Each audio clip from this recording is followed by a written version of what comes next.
नमस्कार दोस्तों आज हम रिव्यू करेंगे कोको काउंटी प्रोजेक्ट को। इस प्रोजेक्ट का पहले थोड़ा सा हम ब्रीफ कर देते हैं कि आखिर इस प्रोजेक्ट के बारे में क्या है। काउंटी ग्रुप का ये प्रोजेक्ट है, सेक्टर 10 नोएडा एक्सटेंशन में लोकेटेड है।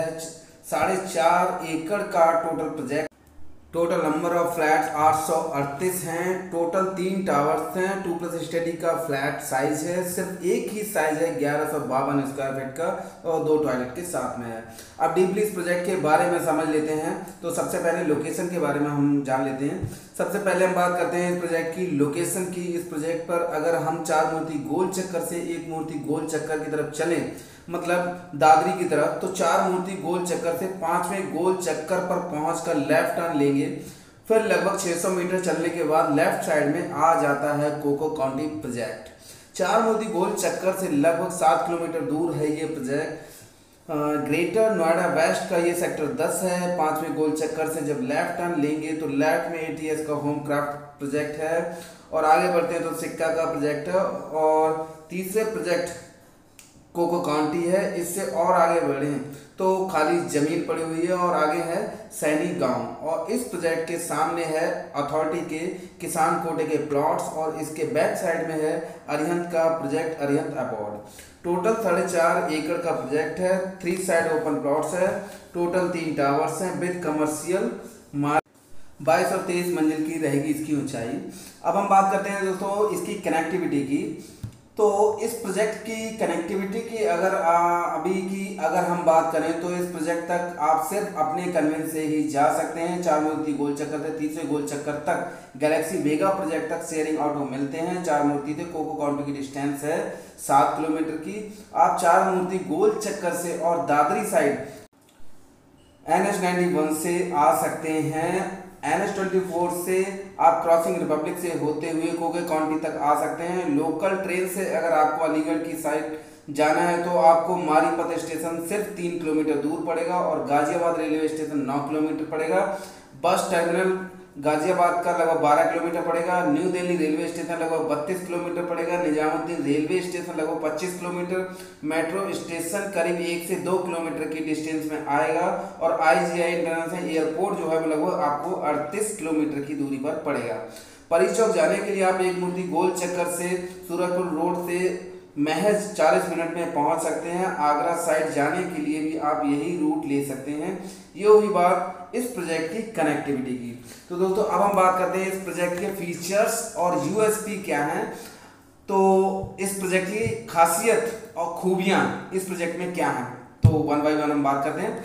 मेट्रो कनेक्टिविटी, अगर कनेक्टिविटी की बात करें तो इस प्रोजेक्ट से 1 से 2 किलोमीटर की डिस्टेंस पर मेट्रो स्टेशन बनने की प्रोबेबिलिटी है।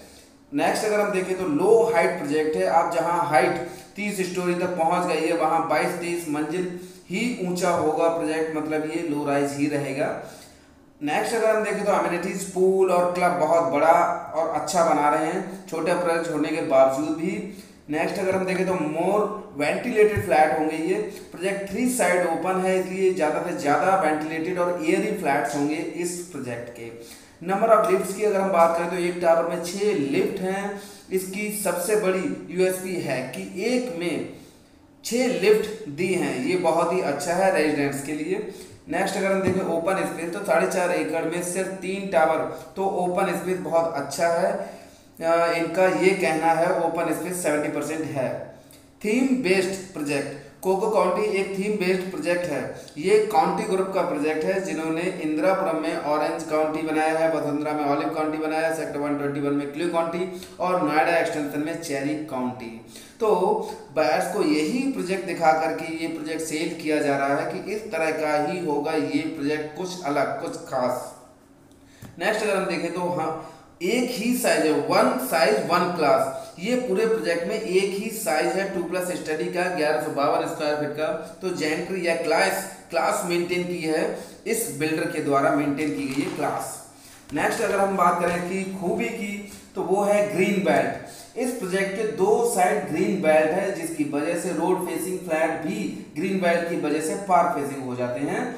बजट होम, ये प्रोजेक्ट एक बजट होम प्रोजेक्ट 2+ स्टडी कह सकते हैं। 1152 स्क्वायर फीट का है। 40 से 45 लाख तक में एक छोटा 3 BHK हो गया, ये आपके 3 BHK की रिक्वायरमेंट को पूरा करता है। माई वन कंस्ट्रक्शन, ये प्रोजेक्ट माई वन कंस्ट्रक्शन पे बना हुआ है, तो कंस्ट्रक्शन क्वालिटी अच्छी और मजबूत होगी। ये तो हुई दोस्तों बात इस प्रोजेक्ट के खासियत की, खूबियों की। तो अब हम इसकी कमियों और खामियों की भी बात कर लेते हैं। तो सबसे पहले हम बात करते हैं इसकी पहली खामी की, पहली कमी की। तो वो क्या है? डेवलपर की अगर हम प्रोफाइल की बात करते हैं, सबसे पहले इनके ब्राउज़र पर जो डिलीवर्ड प्रोजेक्ट दिखा रहे हैं वो तो हैं ABA कॉर्प के, जो कि 1988 में रजिस्टर्ड हुई है और अपने पिछले 32 वर्षों में महज 4 प्रोजेक्ट कंप्लीट कर पाई है। Orange county, olive county, cherry county और क्लू काउंटी।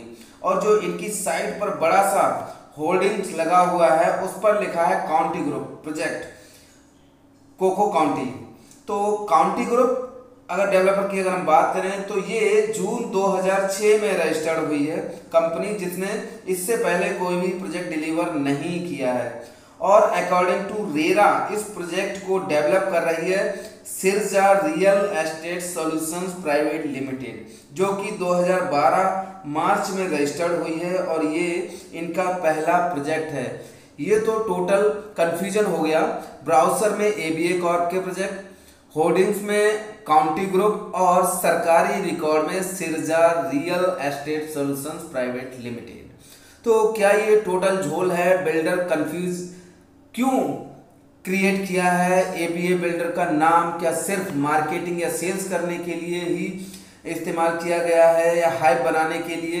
आखिर इन 3 डेवलपर्स का एक प्रोजेक्ट में क्या क्या रोल है? बायर्स के लिए जिसकी रिस्पॉन्सिबिलिटी होगी, बायर्स को प्रॉब्लम होगी तो वो किसको कहेगा और सुनेगा कौन? ये एक बड़ा सवाल है कि 3 के नाम यूज हुए हैं, तो आखिर रिस्पॉन्सिबल कौन है अपने बायर्स के प्रति, जिन बायर्स ने इन प्रोजेक्ट में घर खरीद लिया है। पोजीशन की अगर हम बात करें तो रेरा के अकॉर्डिंग इनको 30/9/2025 तक पोजीशन देना है। 2019 में ये प्रोजेक्ट शुरू हुआ है। 3 साल में ये 2 टावर्स का स्ट्रक्चर बनाया है। टावर A का कंस्ट्रक्शन अभी शुरू किया है। टावर B और C का पोजीशन तो 2025 में दे सकते हैं, लेकिन टावर A का पोजीशन तो टाइम पर नहीं दे सकते हैं। और इनका कहना यह है कि टावर A का पूरा सेल कर चुके हैं जितना भी फ्लैट्स है, और टावर A का ही कंस्ट्रक्शन लेट कर दिया है। आखिर टावर A को बायर्स के लिए बिल्डर्स की क्या मंशा है? अपने बायर्स को परेशान करना। टावर B में 16 फ्लोर के ऊपर सेल कर रहे हैं और नीचे के फ्लैट्स अभी होल्ड कर रखे हैं। आखिर क्यों? क्या इसके पीछे भी कोई राज छुपा हुआ है बिल्डर का? आगे हम बात करते हैं लिफ्ट की। एक टावर में 6 लिफ्ट, बहुत ही अच्छी बात है, पर एक फ्लोर पे 12 फ्लैट तो और भी बढ़िया बात हो जाती है। आखिर सोचने वाली बात है। आगे आप समझ ही गए होंगे। नेक्स्ट अगर हम देखें इसकी खामी की, तो इनके अथॉरिटी के ड्यूज 2018 तक के तो क्लियर हैं, उसके बाद का कोई भी अपडेट नहीं दिख रहा है कि 18 के बाद 19, 20, 21 में जो भी इनको पेमेंट अथॉरिटी को करनी थी वो इन्होंने की है या फिर नहीं की है।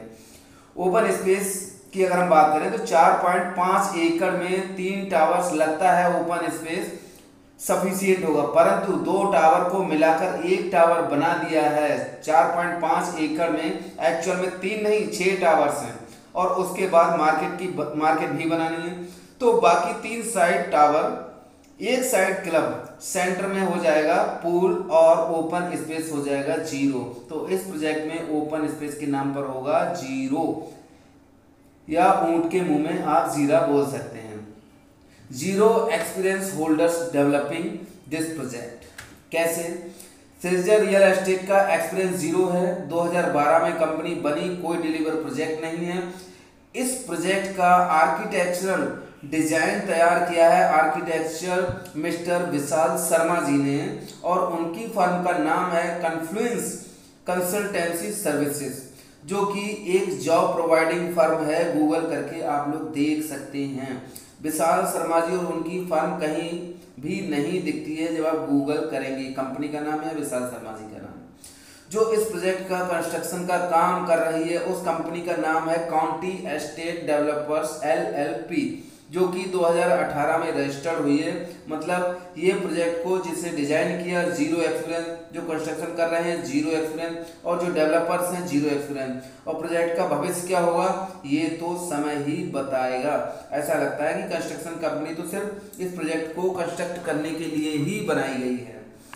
अगर नेक्स्ट हम देखें तो एबीए कॉर्प की बात करें तो 3 दशक से पुरानी है ये कंपनी। इनके पोर्टल पे अगर आप ऑफिशियल वेबसाइट पे abacorp.in पर इस प्रोजेक्ट की कोई अपडेट नहीं है कि इस प्रोजेक्ट में ये इन्वॉल्व भी हैं। आखिर क्यों? अगर इनका ब्राउजर पे नाम इस्तेमाल हो रहा है, इनके डिलीवर प्रोजेक्ट दिखाए जा रहे हैं, तो वो इनकी वेबसाइट पर क्यों मेंशन नहीं किए गए हैं? कैसे नेक्स्ट अगर हम देखें तो कनेक्टिविटी अगर बात करें तो इसकी कनेक्टिविटी में अभी प्रॉब्लम है। कोई भी पब्लिक ट्रांसपोर्ट की सुविधा अभी उपलब्ध नहीं है सेक्टर 10 नोएडा एक्सटेंशन के लिए।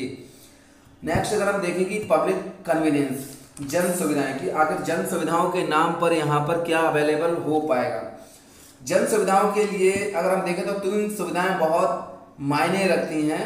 नंबर 1 मार्केट, जो आपकी रोजमर्रा की जरूरतों को पूरा करती है और जो अभी आसपास में कहीं भी नहीं दिखती है। आपको कुछ भी चीज खरीदना है रोज के यूज की तो आपको दूर दूर ढूंढना पड़ेगा कि कहाँ से लाएं। स्कूल, नेक्स्ट जो है वो स्कूल है, जो आपके बच्चों के फ्यूचर के लिए बहुत जरूरी होता है। वो हम ये कह सकते हैं कि इस प्रोजेक्ट की 2-3 किलोमीटर की रेडियस में आपको अच्छे स्कूल मिल जाएंगे। आगे अगर नेक्स्ट अगर हम देखें तो सबसे महत्वपूर्ण जो चीज़ होती है वो होती है हॉस्पिटल मेडिकल फैसिलिटीज़, जो अभी पूरे नोएडा एक्सटेंशन में प्रॉब्लम है इसकी। हॉस्पिटल के नाम पर सेक्टर 1 में सिर्फ और सिर्फ एक हॉस्पिटल है जिसका नाम है यथार्थ हॉस्पिटल। अब हम बात करते हैं ऑक्यूपेंसी की। तो ऑक्यूपेंसी की अगर हम बात करें तो Mahagun Mantra, Amatra home, SKA green mansion, victory one central, इन प्रोजेक्ट्स में ऑलरेडी फैमिलीज मूव कर चुकी हैं, लेकिन ऑक्यूपेंसी बहुत ही कम है। एक SKA मेंशन में जरूर ऑक्यूपेंसी थोड़ी ठीक ठाक है, बाकियों में तो लोग नाम मात्र के लिए रहते हैं। शायद वो लोग रहते होंगे जिन्होंने घर लिए थे लेकिन वो रेंट पर रह रहे थे, इसलिए वो लोग आकर के यहाँ पे रहना शुरू कर दिए हैं, वरना यहाँ पर जो जरूरत की चीज़ें हैं वो अभी मिलना पॉसिबल नहीं है। अब हम दोस्तों अगर बात करें कि कंक्लूजन की, कि आखिर ये सारा हमने प्रोजेक्ट का रिव्यू किया, इसके प्लस माइनस पॉइंट समझे, सारी चीज़ें समझने के बाद अगर हम ये देखें कि अगर इस प्रोजेक्ट को सारे रिव्यू में कंक्लूजन क्या निकलता है, तो कंक्लूजन की बात करें तो वो ये है कि सिक्के के 2 पहलू होते हैं। सब में अच्छाइयाँ बुराइयाँ होती हैं। आप अपनी बुद्धि और विवेक से अपना निर्णय लें। मैं किसी का फेवर या अपोज नहीं करता हूँ, मैं सिर्फ निष्पक्ष दोनों पक्षों को बताता हूँ। किसी को प्रॉफिट या लॉस के लिए मैं या मेरा चैनल रिस्पॉन्सिबल नहीं होगा। अगर आपको वीडियो अच्छी लगी हो तो इसे लाइक करें, कमेंट्स करें, शेयर करें, और मेरी अपडेटेड वीडियो देखने के लिए आप मेरे चैनल को सब्सक्राइब जरूर कर लें। Thank you very much, keep watching, keep smiling, thank you.